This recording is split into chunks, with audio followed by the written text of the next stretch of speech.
Breaking news చూస్తున్నాం. తెలంగాణ కాంగ్రెస్ లో cabinet విస్తరణకు ముందు కర్ణాటక పరిణామాలు కొత్త చర్చకు దారితీస్తా ఉన్నాయి.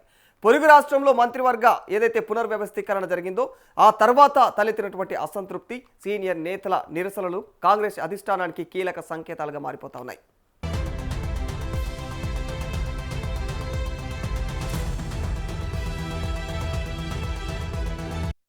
కర్ణాటకలో ముఖ్యమంత్రి మార్పు తర్వాత జరిగిన కేబినెట్ విస్తరణలో కొత్త వారికి యువ నేతలకు అవకాశం కల్పించినప్పటికీ పదవులు దక్కనటువంటి కొందరు మాత్రం సీనియర్ ఎమ్మెల్యేలు తీవ్ర అసంతృప్తి వ్యక్తం చేశారు. కొందరు రాజీనామాల వరకు కూడా వెళ్లడంతో పరిస్థితిని చక్కదిద్దేందుకు పార్టీ అధిష్టానానికి తలవంపులుగానే మారిపోయింది.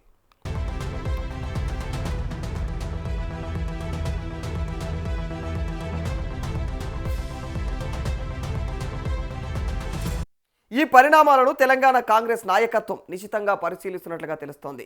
రాష్ట్రంలో చాలా కాలంగా పెండింగ్లో ఉన్నటువంటి కేబినెట్ విస్తరణ నేపథ్యంలో సీనియర్లు, యువ ఎమ్మెల్యేల మధ్య సమతుల్యత పాటించాలని చెప్పేసి అయితే పార్టీ భావిస్తున్నట్టు తెలుస్తోంది.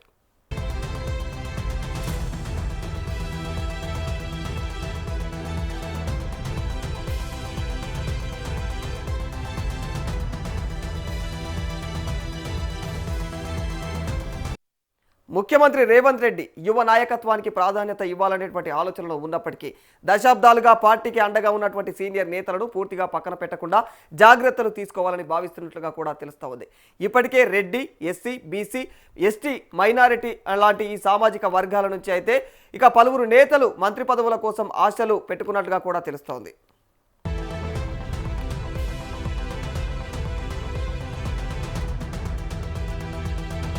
కేబినెట్ విస్తరణలో చోటు దక్కని నేతల్లో అసంతృప్తి రాకుండా ముందస్తు వ్యూహాలతో కాంగ్రెస్ ముందుకు వెళ్తోంది. మంత్రి పదవులు దక్కనటువంటి ముఖ్య నేతలకు నామినేటెడ్ పదవులు, కార్పొరేషన్ చైర్మన్ పదవులు, ఇక ప్రభుత్వ సలహాదారులు, ఇక ఇట్లాంటి బాధ్యతలు వంటి ప్రత్యామ్నాయమైనటువంటి అవకాశాలు కల్పించే ఆలోచనలు ఉన్నట్టుగా కూడా పార్టీ వర్గాల్లో చర్చలు నడుస్తూ ఉన్నాయి.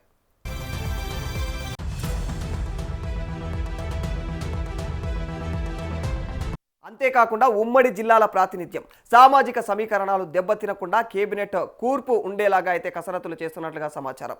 నల్గొండ, ఖమ్మం, రంగారెడ్డి వంటి కీలక జిల్లాల్లో అయితే సమతుల్యత పాటించడం కూడా కాంగ్రెస్కు ప్రధాన అంశంగా మారిపోయింది.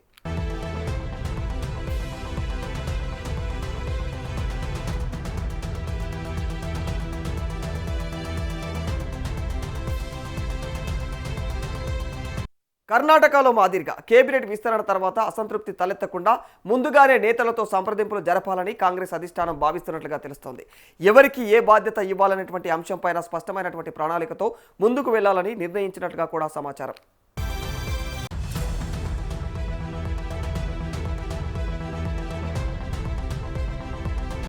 మొత్తంగా కర్ణాటక కేబినెట్ పరిణామాలు తెలంగాణ కాంగ్రెస్ కు ముందస్తు హెచ్చరికగా మారాయి. ఇక యువతకు ప్రాధాన్యం ఇస్తూనే సీనియర్లను సమన్వయం చేసుకోవడం మరి రేవంత్ రెడ్డి కేబినెట్ విస్తరణలో అయితే కీలక సవాల్గా మారిందని చెప్పాలి.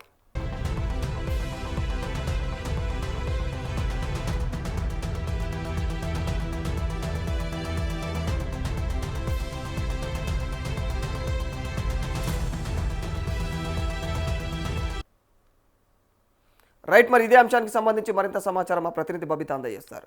బబిత, ఇక కర్ణాటకలో కేబినెట్ విస్తరణ తర్వాత జరిగినటువంటి పరిణామాలు తెలంగాణ కాంగ్రెస్లో కూడా మరి కేబినెట్ విస్తరణ జరిగినప్పుడు అట్లాంటి పరిస్థితులు ఏర్పడతాయని రాష్ట్ర ప్రభుత్వం భయపడుతున్నట్టుగా తెలుస్తూ ఉంది. మరి దీనికి సంబంధించినటువంటి సమాచారం ఏంటి? దీనికోసం రాష్ట్ర ప్రభుత్వం ముందస్తు చర్యలు ఏ విధంగా తీసుకునే అవకాశాలు ఉంటాయి?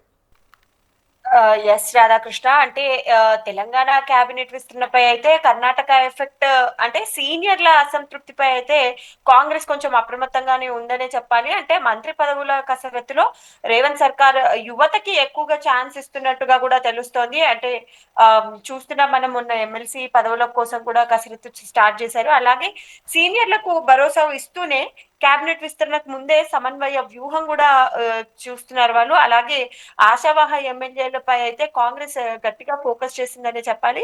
ఇక సామాజిక సమీకరణాలపై కూడా అధిష్టానం కసరత్తు చేస్తుంది. ఇటు నల్గొండ, అటు ఖమ్మం, రంగారెడ్డి జిల్లాలపై అయితే ప్రత్యేకంగా ఫోకస్ పెట్టిందనే చెప్పాలి. అంటే మీరు అన్నట్టుగానే తెలంగాణ కాంగ్రెస్ లో అయితే కేబినెట్ విస్తరణకు ముందు కర్ణాటక పరిణామాలు కొత్త చర్చకు దారితీశాయనే చెప్పాలి. కర్ణాటకలో జరిగిన పరిణామాలను చూస్తుంటే సో అంటే కర్ణాటక రాష్ట్రంలో మంత్రివర్గ పునర్వ్యవస్థీకరణ తర్వాత తలెత్తిన అసంతృప్తి సీనియర్ నేతలకు నిరసనలు కాంగ్రెస్ అధిష్టానానికి కీలక సంకేతాలుగా మారాయని చెప్పుకోవచ్చు.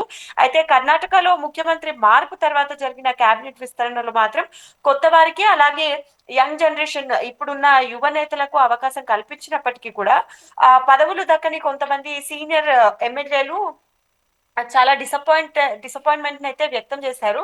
అయితే కొందరు రాజీనామాల వరకు వెళ్లడంతో పరిస్థితిని చక్కదిద్దేందుకు పార్టీ అధిష్టానం ఏదైతే నష్ట నివారణ చర్యలు చేపట్టాల్సి వచ్చింది. అయితే ఈ పరిణామాలను తెలంగాణ కాంగ్రెస్ నాయకత్వం అయితే నిశితంగా పరిశీలిస్తున్నట్టయితే తెలుస్తోంది. ఇక మన స్టేట్ లో చాలా కాలంగా పెండింగ్ లో ఉన్న కేబినెట్ విస్తరణ ఆ, ఉన్న టైంలో సీనియర్లు అలాగే యంగ్ ఎమ్మెల్యేల మధ్య అయితే కొంచెం సమతుల్యత పాటించాల్సింది పార్టీ భావిస్తోంది. ఇక ముఖ్యమంత్రి రేవంత్ రెడ్డి కూడా యువ నాయకత్వానికే ఎక్కువ ప్రిఫరెన్స్ ఇవ్వాలనే ఆలోచనలో ఉన్నప్పటికీ కూడా అంటే చాలా కాలంగా పార్టీకి అండగా ఉన్న సీనియర్ నేతలను అయితే పూర్తిగా పక్కన కూడా పెట్టకుండా కొంచెం జాగ్రత్తలు తీసుకోవాలని కూడా భావిస్తున్నట్టుగా అయితే ఇప్పటికే ఇన్ఫర్మేషన్ తెలుస్తుంది. అయితే ఇప్పటికే మనం చూసుకుంటే ఇటు Reddy BC SC ST minority సామాజిక వర్గాల నుంచి కూడా పలువురు నేతలు అయితే మంత్రి పదవుల కోసం ఆశలు పెట్టుకున్నట్టుగా కూడా తెలుస్తుంది. ఇక కేబినెట్ విస్తరణలో చోటు దక్కని నేతలు ఎవరైతే అసంతృప్తి కాకుండా ముందస్తుగా కూడా వ్యూహాలతో కాంగ్రెస్ ముందుకెళ్తుందని చెప్పుకోవచ్చు. అంటే మంత్రి పదవులు దక్కని ముఖ్య నేతలకు కూడా అయితే నామినేటెడ్ పదవులు అలాగే కార్పొరేషన్ చైర్మన్ పదవులు ఇటు ప్రభుత్వ సలహాదారు బాధ్యతలు వంటివి అంటే వాళ్ళకి ఆల్టర్నేట్ గా ఏవో ఒక ఆపర్చునిటీస్ అయితే కల్పించే ఆలోచనలో ఉన్నట్లయితే పార్టీ వర్గాల్లో అయితే చర్చ జరుగుతోంది రాధాకృష్ణ. సో ఓవైపు కర్ణాటకలో జరిగినటువంటి అసంతృప్తుల పర్వం, మరోవైపు సీఎం రేవంత్ రెడ్డి ఎత్తుకున్నటువంటి జెన్జీ నినాదం. మరి ఈ రెండింటి మధ్యలో సీనియర్లకు ప్రాధాన్యతనిస్తారా, నిజంగానే యువతకు ప్రాధాన్యతనిస్తారా అనేది మాత్రం సర్వత్రా ఆసక్తికరంగానే మారింది. ఇలాంటి పరిణామాల మధ్య ఇప్పుడు రాష్ట్ర నాయకత్వమే కాకుండా మరి దీనిపైన హైకమాండ్ ఏ విధమైనటువంటి నిర్ణయాలు తీసుకునే అవకాశం ఉన్నాయి బబిత? ఖచ్చితంగా నిర్ణయాలు అయితే తీసుకుంటుంది రాధాకృష్ణ. మీరు అన్నట్టుగానే అంటే కేబినెట్ లో ఎవరికైతే సీనియర్స్ కి అంటే దశాబ్దాలుగా పార్టీ కండువా పట్టుకొని తిరుగుతున్న నేతలు అలాగే చాలా మంది ఉన్నారు కదా.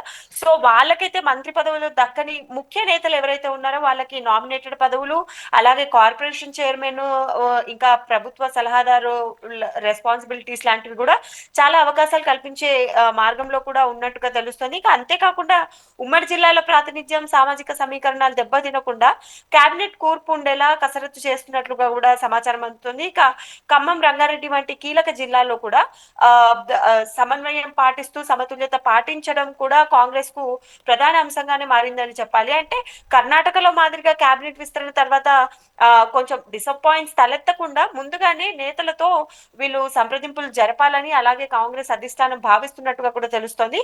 ఇక ఎవరికి ఎలాంటి బాధ్యత ఇవ్వాలి అనే అంశంపై అయితే స్పష్టమైన ఒక ప్రణాళికతో ముందుకు వెళ్ళాలని అయితే నిర్ణయించుకున్నట్టుగా కూడా సమాచారం అందుతోంది. మొత్తానికి చూసుకుంటే అయితే కర్ణాటక కేబినెట్ పరిణామాలు తెలంగాణ కాంగ్రెస్ కి అయితే ఇది ఒక ముందస్తు హెచ్చరిక అనే చెప్పుకోవచ్చు. అంటే ముందస్తు హెచ్చరికగా మారింది. అయితే యూత్ కి యువతకు ప్రాధాన్యం ఇస్తూనే సీనియర్లను కూడా సమన్వయం చేసుకోవడం రేవంత్ రెడ్డి కేబినెట్ విస్తరణలో కీలకంగా సవాల్గా మారిందని చెప్పుకోవచ్చు Radhakrishna. Right, thank you Babita. So ఇది ఓవరాల్గా అంటే ఓవైపు రాష్ట్ర ముఖ్యమంత్రి అయినటువంటి రేవంత్ రెడ్డి జెన్జీ నినాదాన్ని ఎత్తుకోవడం, మరోవైపు పక్కనే ఉన్నటువంటి కర్ణాటక రాష్ట్రంలో మంత్రివర్గ కేబినెట్ విస్తరణ అనేది ఎంత భయంకరంగా అసంతృప్తుల పర్వం కొనసాగిందో అది తెలంగాణ రాష్ట్రానికి హెచ్చరికగానే మారింది. ఇక మరి కేబినెట్ విస్తరణ పైన అయితే ఇప్పుడు రాష్ట్ర ప్రభుత్వం నిజంగానే ముందస్తు చర్యలకు సిద్ధమవుతున్నట్టుగా తెలుస్తుంది. ఎందుకంటే ఆ అసంతృప్తుల పర్వం మొదలైతే ఎంతవరకైనా దారితీసే అవకాశాలు ఉంటాయి. సో వైపు యువతను ఎంకరేజ్ చేస్తున్నాయి, మరోవైపు సీనియర్ తలపడినటువంటి నాయకులు ఇప్పటికే ఆ పార్టీకి చాలా అండదండగా ఉండి పార్టీని ముందుకు తీసుకొచ్చి అధికారం గద్దెను కూర్చొని మరి ఇలాంటి పరిణామాల మధ్య మరి పార్టీలో ఉన్నటువంటి సీనియర్లకు ఆధిపత్యాన్ని ఇస్తూనే మరోవైపు యువతను కూడా ఎంకరేజ్ చేసే విధంగా అయితే రాష్ట్ర నాయకత్వం కీలకమైనటువంటి నిర్ణయానికి మరి ముందస్తు చర్యలు చేపడుతున్నట్టుగా తెలుస్తుంది. ఎవరికి ఏ బాధ్యత ఇస్తే బాగుంటుంది, ఎలాంటి అంశాలపైన ప్రణాళికలతో ముందుకు వెళ్తే బాగుంటుంది అన్న కోణంలో కూడా ఖచ్చితమైనటువంటి నిర్ణయాలు తీసుకుంటున్నట్టుగా తెలుస్తోంది. మరి కర్ణాటక కేబినెట్ పరిణామాలు తెలంగాణ కాంగ్రెస్కు ముందస్తు హెచ్చరికగా మారినట్లే తెలుస్తూ ఉంది. మరి యువతకు కూడా ప్రాధాన్యం ఇస్తూనే సీనియర్లను సమన్వయం చేసుకోవడం రేవంత్ రెడ్డి కేబినెట్ విస్తరణలో అయితే కీలక సవాల్గానే మారిందని చెప్పుకోవాలి.